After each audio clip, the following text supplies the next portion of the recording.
totoo lang, talagang difficult po ang round na ito. Correct. Ito po si Alwin Ignacio, the Diva That You Love. Kasama ko ang aking kaibigang bonggang-bongga. Glenn Sibonga. Ito po ang The Kitty Show, ang taring at talaking showbiz edition.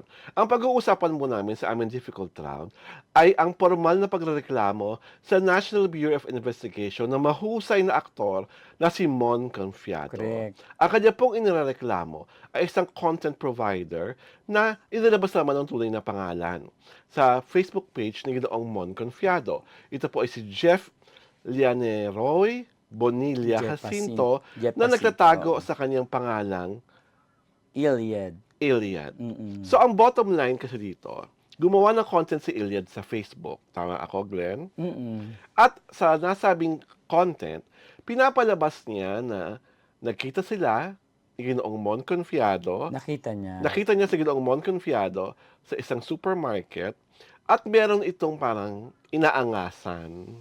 Kasi parang doon sa content, pinalalabas na na hindi nagbayad ng 15 bars ng chocolate bars, 15 chocolate bars. Simon, at tapos very rude daw ito at inaangasan yung cashier Yes. staff. Oo. Tapos, kung babasahin mo siya at first glance, lalo na kung hindi mo kakilala si Mon Confiado, makukumbinsi ka talaga na Correct. totoo ang mga kaganapan na nakalagay sa nasabing content. Yun pala, ito ay... Ito pala ay parang pinalalabas na meme lang daw. O may term dun sila sa yung copycat ba hindi ko na yung term. Basta ang dating, parang pinapalabas na parang Joke. it's just a Oo, joke. oo. It's a prank. At hindi ito totoo. Walang nangyaring ganon. Oo. So ang Joke dating, time. joke, parang joke time. Ang dating kay Mon Confiado, minasama niya ang nasabing content na ginawa ni Jeff dahil sa buong hinagap ng kasaysayan ng karera ni Mon Confiado, never siyang nanloko ng tao, never siyang nanigaw o nambag-angas sa kahit na sino, kahit pa nga kadalasan ay Oo. kontrabida ang kanyang mga katauhan, at never siyang naging bastos kahit na kaninong tao. Never siya nasangkot sa anumang gulo kasi sabi niya nga tahimik na tao lang siya, di ba? Kaya, hiniling niya kaagad doon sa gumawa ng nasabing content na strike it down. Pero it took a while for the content creator na... Nag-sorry siya. Hindi, ito. It took a while for the content creator to say sorry. Okay, oo. At nag-sorry man, ang dating kay Mon, sarkastiko at walang sinseridad. Tapos meron pa itong drama nung sinabi ni Mon na kung hindi mo gaganyanin yan, hindi mo tatanggalin yan, maaaring meron akong gawing hakbang. Tapos ang drama pa nung Jeff, is this a threat? Diba? So, yung threat na sa pakiwari ni Jeff, tinotoo na ni Mon. Nag-report ito sa NBI at nag-file ng formal na reklamo against Jeff. Kaya ngayon, kaibigang Glenn, hanggang saan ba dapat ang joke time ng isang content creator? Lalo na kung ang sinasama niya sa joke time ay mga public figures. Siyempre, Dapat mo munang isama ang isang artista sa isang joke time content, lalo na kung wala naman talaga siyang permiso dito. kung yung content ay nakakasira dun sa image nung isang tao, kay artista siya o hindi, yun, foul yun. Okay? Maling-mali yun kasi alalahanin natin na yung iba kaya lang gumagawa ng meme for comedic purposes kasi dun sa like isa pa sa madalas gawan niyan si Vice Ganda, 'di ba? So alam naman natin na kumbaga yung meme na yun walang intention na minsan na mag-downgrade, pero itong Kemon kasi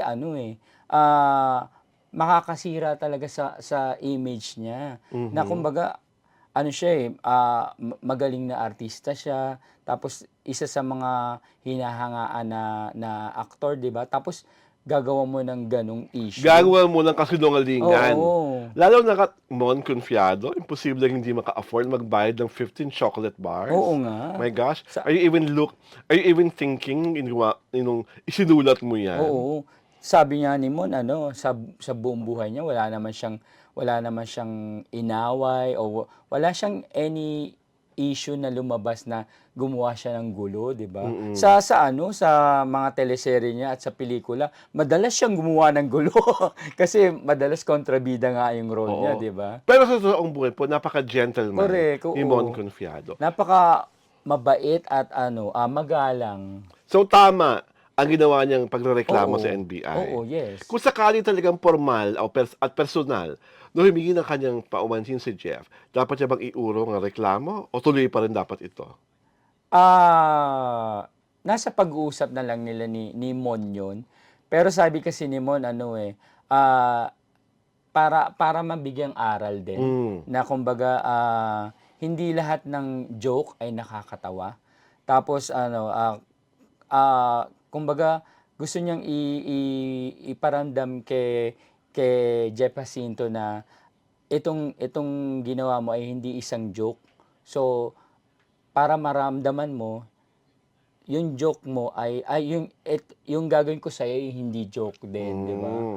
Parang ako kasi, Totohanan ito. dapat kasi talaga na maging responsable ang lahat ng content creator sa inilalabas nilang mga laman sa social media. Lalong-lalo na kung ganyang mga sikat na tao ang inyong ginagawa ng creative na kwento. Pasalamat nga po kayo na maraming pagkakataon na kayo nakikibit balikat lang ibang tao, hindi pinapaniwalaan. Kaya lang nagkamali ka, Jeff, na ginamit mo pa sa iyong kasinungalingan si Mon Confiado, na talagang isang respetadong aktor. Hindi ba? At tama rin, sumasang-ayon ako kay Ibigang Glenn, na dapat, kahit makipag-usap si Jeff, dapat talagang ituloy ni Ginoong Mon Confiado ang nasabing reklamo para una, magtanda si Jeff, at pangalawa, maging babala ito Tama. sa ibang mga content creator na, hoy, hinay-hinay sa pag-iimbento, hinay-hinay sa paggawa ng mga creative stories, at mas lalong maging maingat sa mga pinapakaluwalan nyo kasi hindi lahat ng tao nag-iisip. Kung ano lang nababasa nila, lalo na yung sa kwento mo, nilikha, yung pagiging maangas at yung supuhin pang aaway ni Mon Confiado ay maaring ginagawa niya sa kanyang mga katauhang ginawa sa telebisyon at pelikula. So parang a part of it might seem true. Diba? Pero nagkataon nga, nagkamali ka ng pinaglaruan. At hindi eksena yun sa pelikula o sa teleserye, di ba? Kaya Diba? kaya maling-mali talaga. Ang nakakabaliw pa doon, wala namang eksena nangyari ganon. Imbento mo lang. Diba? So sana kung mag-iimbento, yung meron man lang katotohanan doon sa ipinamamalita mo. Yan ang hirap kasi sa social media eh. Lalo na doon sa mga tao ang habol talaga. Diba? Views. Oo, lalo ngayon, di ba? Diba? Ang daming Subscription. fake news talaga, di ba? Diba? Kaya nga po kami dito sa City Show, pwede kaming magpa-boost ng aming mga subscribers. Pero kami talaga, no. No kami ng no. Gusto namin organic. Kaya ito pong 8,000 subscribers namin, yung pong mga nagpapadala sa amin na magagandang komento, tuwang-tuwa kami kasi totoong mga tao po yun. Oo nga. Galing po sa puso nila. At yung mga tao rin nagbibigay sa amin ng panahon para kami ay laitin, ay tuwang-tuwa rin po kami doon. Kasi ibig sabihin nun, nagmamatter ang reality show sa mas maraming tao. At pinanonood talaga nila, di ba? Pinapanood kami talaga. At kami naman, bilang mga host ng palatuntunang ito, we try our best to be very responsible in all the opinions na aming pinasabi. Kasi talagang, napapansin nyo naman, ang mga laging kino-comment sa amin, patas.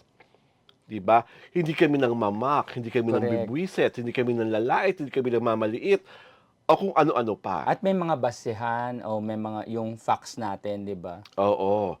So, sa amin lang po, hindi hiling namin sa lahat ng content creators let's all be careful and let's be responsible content creators and vloggers para walang mangyayaring ganito. At kay Jeff, naway ang mga aral na ito, dahil sa pangyayaring ito, may tunay kang aral at wisdom na makukuha. Kaya Jeff ha, lagi ka lang manonood sa Luisi Show.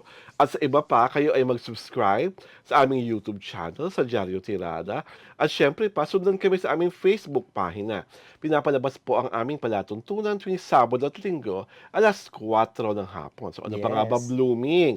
Nood, tutok na at mag-subscribe para hinding-hindi kayo maiskupan. Ako po si Alwin Ignacio, the diva that you love. Kasama ko ang aking kaibigang bonggang-bongga. Glenn Sibonga! Ito po ang The TT Show, ang Tarian at Halakian Showbiz Edition. Magandang Sabado po sa ating Yes. lahat. Happy Saturday! Thank you po sa panonood. We love you!